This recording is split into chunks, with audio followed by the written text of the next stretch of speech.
आज का व्लॉग बहुत इंटरेस्टिंग होगा क्योंकि मेरी 5 महीने की अमायरा के कज़न दादा-दादी, उनके फ्रेंड्स एंड उसके एक और दादाजी हमारे घर पे आए हैं। तो अमायरा तो बहुत ही ज़्यादा एक्साइटेड है कि उसके इतने सारे लोग घर पे आए हैं और आज के व्लॉग में हम आपको पूरी लंच की प्रिपरेशन दिखाएँगे कि हम लोगों ने क्या-क्या शाही खाना एकदम बनाया था। तो सबसे पहले तो हमने अमायरा को थोड़ा सेटल डाउन किया, एक गुब्बारा उसके पैर में डाला और उसको थोड़ा-सा रोकर के अंदर झुलाने की कोशिश की, उसको थोड़ा-सा विचलित किया ताकि हम अपनी कुकिंग स्टार्ट कर सकें, लंच की प्रिपरेशंस कर सकें। तो ब्रेकफ़ास्ट तो ऑलरेडी बन चुका था, ब्रेकफ़ास्ट हम लोग करवा चुके हैं, मैं वीडियो नहीं ले पाई, आपको जस्ट बता देती हूँ। ब्रेकफ़ास्ट के अंदर चाय थी, उसके अलावा पनीर के पराठे थे, उसके अलावा पोहा था और सैंडविच थे। तो अभी मैं तैयारी करूँगी सबसे पहले लंच की। तो लंच का मेन्यू है, सबसे पहले तो भरवा टमाटर, तो भरवा टमाटर और आलू प्याज की सब्जी है, उसके अलावा मटर पनीर की सब्जी है, उसके अलावा पुलाव है और गरम-गरम फुलके, पापड़, सलाद, रायता, ये सारा कुछ आज हम लंच के अंदर बनाएँगे। सब फटाफट बन जाएगा, मैं आपको पूरा दिखाती हूँ, सब बहुत ही ज़्यादा टेस्टी बनेगा। तो मैंने सोचा कि पहले उनको ये मोठ की चाट सर्व कर देती हूँ, तो ये मोठ और शकरकंदी की चाट मैंने बनाई थी और वो पहले मैं सबको दे आई खाने के लिए। उसके बाद में जब सुबह पनीर पराठे के लिए पनीर फाड़ा था ना, तभी पनीर और आलू को मिला के ये भरवा टमाटर का अंदर का मसाला हम लोगों ने रेडी कर लिया था और अभी मैंने फटाफट भरवा टमाटर तो चढ़ा दिए और उसके बाद में फिर अभी कुकर के अंदर हम लोग पहले जीरा राइस बनाएँगे। तो जीरा राइस जब भी हम बनाते हैं तो मेक श्योर कि घी के अंदर ही बनाएँ, उसी से उसका वो टेस्ट आता है एक ऑथेंटिक। हमें ऐसे लगता है ना कि ब इतना टेस्टी खाना कैसे है, लोगों ने क्या डाला है, लोग बताते नहीं हैं, वो सारा घी का ही कमाल होता है बेसिकली। इन दी एंड अगर आप घी डाल के कुछ बनाओगे तो उसका टेस्ट तो देखो अच्छा आएगा ही आएगा। उसके बाद में फिर आप इसके अंदर जीरा डालो क्योंकि ये जीरा राइस है तो इसके अंदर जीरा थोड़ी ज़्यादा क्वांटिटी के अंदर डलता है और जीरे को आप हल्का-सा भुनने दो, है ना? ऐसा नहीं है कि एकदम कच्चा जीरा डाल दिया या फिर बहुत ज़्यादा ओवर कुक आपने जीरा कर दिया, एकदम ब्लैक कर दिया। दोनों ही कंडीशन के अंदर राइस अच्छा नहीं लगता है। तो जीरा एकदम गोल्डन ब्राउन होना चाहिए, ना ही ब्लैक होना चाहिए और ना ही कच्चा रहना चाहिए।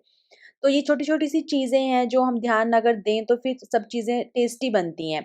उसके बाद में जो राइस थे उसको हमने ऑलरेडी भिगो रखे थे क्योंकि काफ़ी सारे लोग हैं तो राइस थोड़ी ज़्यादा क्वांटिटी में ही बनेगा। वैसे तो सब के सब लोग राजस्थान से हैं, तो राइस बहुत ज़्यादा खाते नहीं हैं, चपाती ही खाएँगे लेकिन फिर भी हमने रख लिया। उसके बाद में हम इसको एकदम अच्छा-सा मिक्स कर देंगे। मिक्स करने के बाद में मैं बीच-बीच में धीरे-धीरे थोड़ा अमायरा को भी देख रही हूँ क्योंकि उसका बैलून है ना वो पैर से निकाल देती है और फिर वो रोती है। बैलून निकाल देती है और रोना स्टार्ट। उसके बाद में हम इसके अंदर पानी डाल देंगे, तो पानी का ऐसा अनुपात है कि आप पहले तो इसको अच्छे से ऐसे चलाइए, थोड़ा-सा भूंजिए मतलब इसको, है ना? ताकि इसके अंदर एक फ्लेवर और टेस्ट आए, घी भी इसमें पूरा अच्छे से रम जाए। 1 गिलास चावल के अंदर हमने 2 गिलास पानी डाला था। बेसिकली दुगना पानी हमें डालना होता है ताकि कि खिले-खिले चावल बने। अगर कोई गेस्ट आया है तो उसके लिए, अगर आप घर पे बना रहे हो या बच्चे के लिए बना रहे हो तब एक अलग चीज़ है। लेकिन गेस्ट वगैरह के लिए ये ज़रूरी है कि चावल खिले-खिले बने वरना अच्छे नहीं लगते हैं। फिर उसके बाद में आप इसके अंदर नमक डाल दो। कुछ लोग इसके अंदर वो मसाला डालते हैं गरम मसाला, तो वो एक ऑप्शनल है कि अगर आप उनके घरों में खाते हैं तो फिर आप डालिए, अदरवाइज़ आप रहने दे सकते हैं, स्किप कर दीजिए। अमायरा का बीच-बीच में पूरा योगदान है कि देखो उसका बैलून बाहर चला गया, तो मैं इसको इसको बार-बार बैलून ला के देती हूँ बीच-बीच में और अभी अमायरा थोड़ी-सी क्रैंकी हो रही है।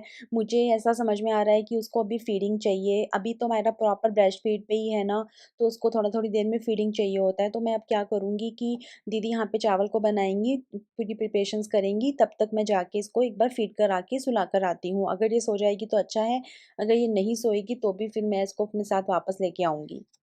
तो मायरा तो ब्रेस्ट फीड लेते-लेते ही सो गई। उसके बाद में किचन के अंदर आलू प्याज की सब्ज़ी तब तक दीदी ने चढ़ा दिया था और चारों ही गैस चल रही है। इस पे टमाटर धीरे-धीरे पक रहे हैं, उस पे चावल बन रहे हैं, यहाँ पे दूध बॉईल हो रहा है। आलू प्याज की सब्ज़ी या कोई भी ड्राई सब्ज़ी है, वो कैसे खिली-खिली बने, वो मैं आपको बताती हूँ। हमारी सब्ज़ी एकदम परफेक्टली खिली-खिली बनी है। वरना क्या होता है, ऐसे गाठियाँ सी नहीं बन जाती, सब्जियाँ सारी मिक्स हो गई, ओवर कुक हो गई, तो सर्व करने में बिल्कुल भी अच्छी नहीं लगती है। तो जैसे अगर आपको कोई मेहमान आ रहे हैं, आपको आलू गोभी बनाना है, आलू बीन्स बनाना है, मिक्स वेज बनानी है, आलू प्याज बनानी है, कुछ भी आपको बनाना है, तो एक बड़ी सी कढ़ाई ले लो, जैसे कि हमने यहाँ पे लोहे की कढ़ाई ले ली, ठीक है।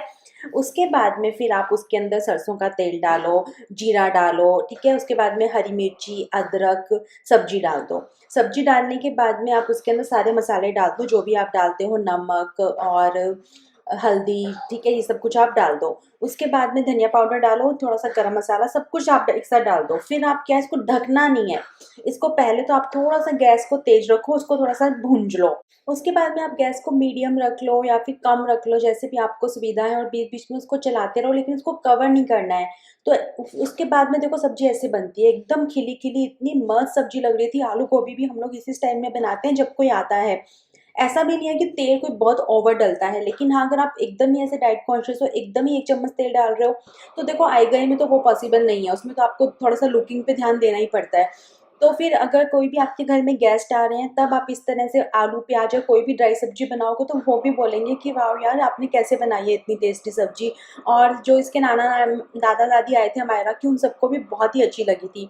उसके बाद में हम गरम मसाला इन दोनों सब्जियों के ऊपर थोड़ा सा स्प्रिंकल कर लेंगे। इधर हमारे जीरा राइस भी बन गए हैं, उनको एक बार मिला देंगे, ताकि जो जीरा है वो ऊपर की साइड में ना बैठे। देखो चावल भी कैसे खिले खिले बने हैं, एकदम अनुपात हमारा सही रहा है सब चीज़ों का। अब हम तैयारी कर रहे हैं हमारे मटर पनीर की। तो जो हमने टमाटर की भरमा सब्जी बनाई थी, उसके अंदर का जो मसाला निकला था ना, ये वो हमने यूज़ कर लेंगे। और यहाँ पे ये हमारी आलू प्याज की सब्जी तो ऑलमोस्ट बन के रेडी हो गई है। और अभी मैं थोड़ा सा कर्ड वर्ड रायते के लिए निकालूंगी, और फिर उसका मैं रायता वगैरह बनाऊंगी।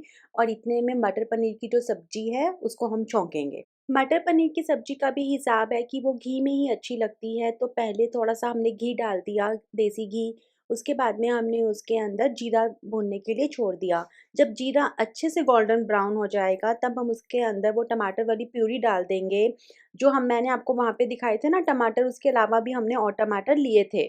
उसके अलावा हम लोगों ने 4 बड़े-बड़े टमाटर लिए थे, और अदरक, हरी मिर्ची हमने उसमें डाला था। प्याज़, लहसुन हम लोग नहीं खाते हैं जनरली, तो फिर वो हमने नहीं डाला था। अब हम इस मसाले को अच्छे से भूनेंगे, अच्छे से मतलब बहुत ही अच्छे से भूनना है, जब तक कि ये घी छोड़ ना दे तब तक। यही इसकी ट्रिक होती है। बीच-बीच में मैं एप्पल खा रही हूँ, क्योंकि ब्रेस्ट फीड करते हैं तो बहुत भूख लग जाती है। 5-7 मिनट तो हमने उसको खाली भूना। अब हम मसाले डाल के फिर उसको भूनेंगे। तो हम 2 तरह की लाल मिर्च डालते हैं, एक तो जो कलर वाली होती है वो डालते हैं, और एक नॉर्मल जो लाल मिर्च आती है वो डालते हैं। फिर हमने इसके अंदर नमक डाल दिया, उसके बाद में हल्दी डालेंगे। हल्दी डालने के बाद में थोड़ा-सा धनिया पाउडर डालेंगे। फिर इसको एकदम बढ़िया से मिक्स कर लेंगे, थोड़ा-सा मसाले को भूंज लेंगे, ताकि जो हल्दी वगैरह है वो कच्ची ना रह जाए। और पता है, इसके अंदर धनिया पत्ती की जगह अगर आप कस्तूरी मेथी डालोगे ना, तो क्या इसका फ्लेवर आएगा और क्या ही इसकी खुशबू आएगी।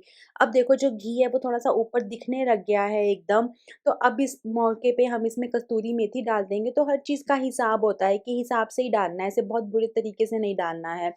उसके बाद में फिर इस मसाले को हम अच्छे से भून लेंगे। पनीर भी हमने घर पे ही निकाला है, घर का पनीर ही ख यूज़ करती हूँ मैं मोस्टली। उसके बाद में फिर इसके अंदर जो टमाटर थे उसको हमने अलग से सेपरेट बॉयल किया था, क्योंकि इसके अंदर डाल के जब आप बॉयल करते हो ना, तो बहुत बार ऐसा हो जाता है कि फिर वो कच्चे रह जाते हैं टमाटर, तो मज़ा नहीं आता। बस फिर उसके बाद सब लोगों ने खाना वगैरह खाया, फिर हम मामा जी, मामी जी को लेके हैदराबाद घुमाने के लिए निकल पड़े। तो सबसे पहले हम उनको माइक्रोसॉफ्ट के ऑफ़िस लेके गए, बहुत ही मज़ा आया। फिर वहाँ पे एक लक्ष्मी जी का मंदिर है, उस मंदिर के अंदर हम लोग गए, और लास्ट के अंदर हम आईएसबी में गए। तो सबने बहुत ही एन्जॉय किया, बहुत ही अच्छे मोमेंट्स थे। वो सब लोग पहली बार हैदराबाद आए थे, तो उन्हें बहुत ही ज़्यादा अच्छा लगा हैदराबाद। तो आज के व्लॉग में इतना ही। उसके बाद में फिर नेक्स्ट व्लॉग के अंदर मैं मामी जी को लेके चार मीनार गई थी, वो मैं आपके साथ में शेयर करूँगी। अमायरा को भी लेके गई थी, अपनी 5 मंथ ओल्ड डॉटर को लेके मैं चार मीनार गई थी। तो ये सारी जो फ़ोटोज़ हैं ये आईएसबी और माइक्रोसॉफ्ट की हैं।